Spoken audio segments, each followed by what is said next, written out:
Hey, y'all, Zach McDonald, your real estate agent with Real Property Associates, and this is my Seattle housing market watch for August 29th, 2024.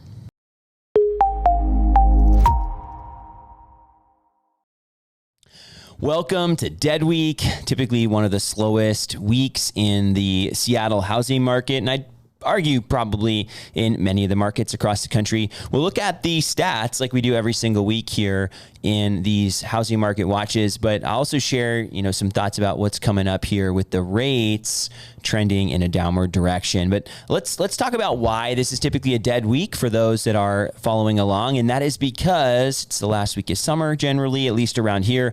My kids start school next week. Some people already started. We also have people taking last vacations, trying to sneak those in, even if they did start school.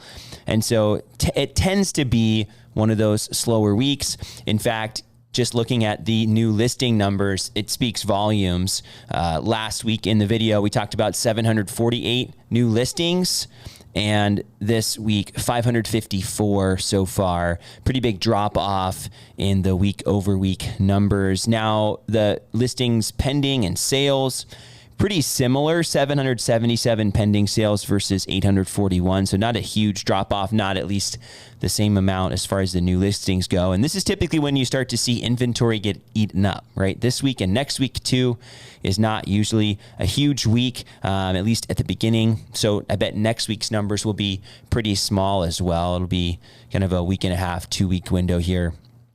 But just looking at like what's going on in our business. So we had a closing today. We've had a couple new listings last week that we're reviewing offers today. One got 2 offers. Another one didn't get any offers. And then we also have, I think, 4 that we're planning to list next week. We'll see if we can get all of them on the market next week. One of them has quite a bit of work that's being done. And then another one even the week after that has a lot of work. So a couple different houses with more prep work, getting ready to go on the market, and then the ones that are a little bit more ready to go. But lots of listings coming up, intentionally waiting on a couple of them until after this holiday weekend. So other agents are probably doing similar things, I would think. And some of these agents are probably traveling, going on vacation, things like that. So it does tend to work out as a slower week in the housing market. But even then, it's still an important week for people that are thinking about buying. If they're in town, there are opportunities, just like the listing I mentioned, that haven't received an offer, right? And that does happen sometimes. If we would have listed this week versus last week, we would have hardly had any showings, I would guess. But we will have people that are going to come out and see it tonight. Maybe we'll get it sold even in the next couple days. But just wanted to share kind of the dynamics of this time of the year. And there is typically a little bit of a pickup in the housing market in September and early October before things slow down again for the holidays. So we're kind of heading towards that little bit of a pickup in the fall once people settle into their rhythms in the school year, or even just kind of getting back to normal life after summer travel plans around the Seattle area. Now, I mentioned interest rates because interest rates have been trending downwards here over the past month, plus 6.41% on Mortgage News Daily's daily survey. And last week, we're at 6.48%. There are different rates. You can find a little bit cheaper for like FHA and VA. I don't talk about all the different rates because most people are looking for a 30-year conventional loan, but we are, it looks like, below 6% for a 15-year fixed. I don't know if the drop off from 6.41% though to 5.95 really makes sense for the 15 versus 30. It's still a huge payment difference. My thought with the 15-year versus 30, unless there's a huge difference in the rate, you can always pay off a 30-year mortgage faster, but you would have a way smaller required payment. So typically why I wouldn't think about getting a 15-year mortgage.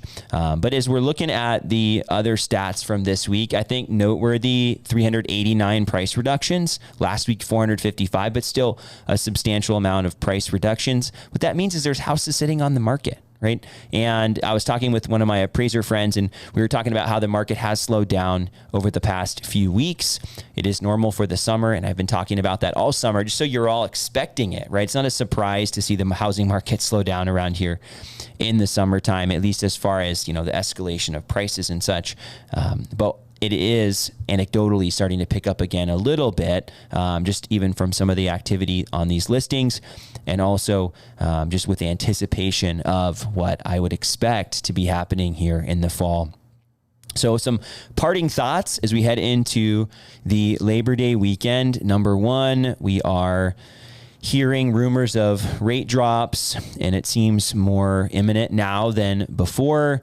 Some of that's already priced in. So mortgage rates aren't just going to all of a sudden be super, super low as a result. Again, mortgage rates aren't directly connected to the Fed rate. So the conversations and the rumors are already causing rates to be going down, right? If rates were not expected to be going down, rates would not be going down for mortgages right now. So the bond market is responding to some of these conversations, and that's affecting the housing market, specifically the mortgage rates. And the mortgage rates are affecting people's ability to purchase and also their desire to purchase as well. So I would expect as we see rates come down, if they do in fact come down, again, there's no guarantee. I don't have a crystal ball. I wish I did. That would be amazing.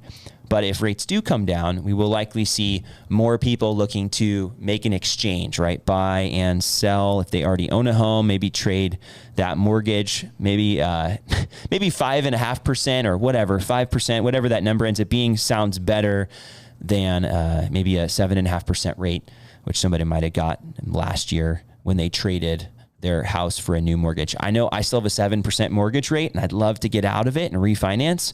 Hasn't really made sense yet. And I won't do it for 6.41 at this point unless I expect that to stay for a long time, which I don't, but I'm hopeful to be able to refinance. And I think if rates do start coming down and get into the fives, that's when it might make sense for people to start considering a refinance if they have a mortgage rate like mine. So I think mortgage lenders would love to hear this, that when rates do come down, there's going to be a ton of people looking to refinance. There's plenty that are already stuck in rates that aren't going to want to refinance up.